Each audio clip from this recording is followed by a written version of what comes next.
श्री गणेशाय नमः। जय श्री कृष्णा।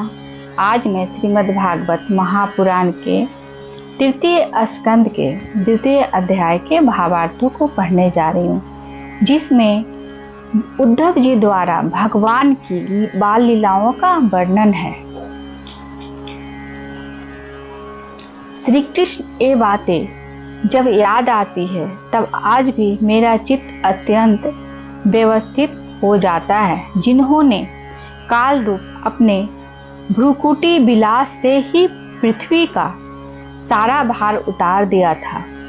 उन श्री कृष्ण के पाद पद पराग का सेवन करने वाला ऐसा कौन पुरुष है जो उसे भूल सके। आप लोगों ने राजसूय यज्ञ में प्रत्यक्ष ही देखा था कि श्री कृष्ण से द्वेष करने वाले शिशुपाल को वह सिद्धि मिल गई, जिसकी बड़े बड़े योगी भली भांति योग साधना करके स्पृहा करते रहते हैं। उनका विरह भला कौन सह सकता है। शिशुपाल के ही समान महाभारत युद्ध में जिन दूसरे योद्धाओं ने अपनी आंखों से भगवान श्री कृष्ण के नैना विराम मुख कमल का मकरंद पान करते हुए अर्जुन के बाणों से बिंध कर प्राण त्याग किया, वे पवित्र होकर सबके सब भगवान के परम धाम को प्राप्त हुए। स्वयं भगवान श्री कृष्ण तीनों लोकों के अधीश्वर हैं, उनके समान भी कोई नहीं है। उनसे बढ़कर जो कौन होगा। वे अपने स्वतः सिद्ध ऐश्वर्य ही सर्वदा पूर्ण काम है। इंद्रादि असंख्य लोकपालगण नाना प्रकार की भेंटें लाकर अपने अपने मुकुटों के अग्रभाग से उनके चरण रखने की चौकी को प्रणाम किया करते हैं। विदुर जी वे ही भगवान श्री कृष्ण राज सिंहासन पर बैठे हुए उग्रसेन के सामने खड़े होकर निवेदन करते हुए, देव हमारी प्रार्थना सुनिए।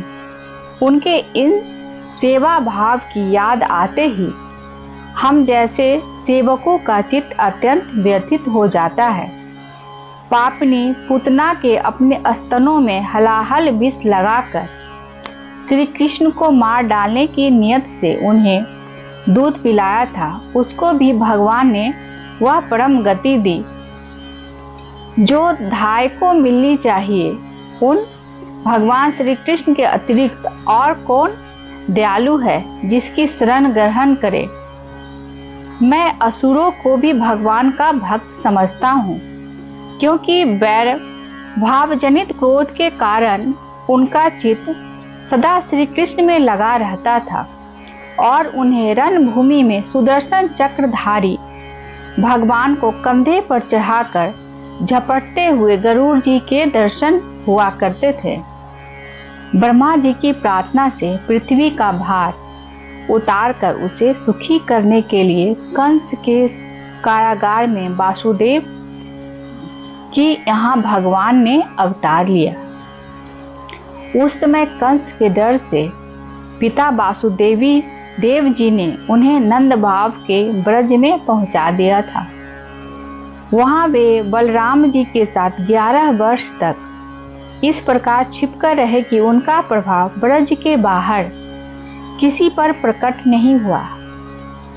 यमुना के उपवन में जिसके हरे भरे वृक्षों पर कलरव करते हुए पक्षियों के झुंड रहते हैं, भगवान श्री कृष्ण ने बछड़ों को चराते हुए ग्वाल बालों की मंडली के साथ विहार किया करते थे। वे ब्रजवासियों की दृष्टि आकृष्ट करने के लिए अनेकों बाल लीलाओं उन्हें दिखाते थे।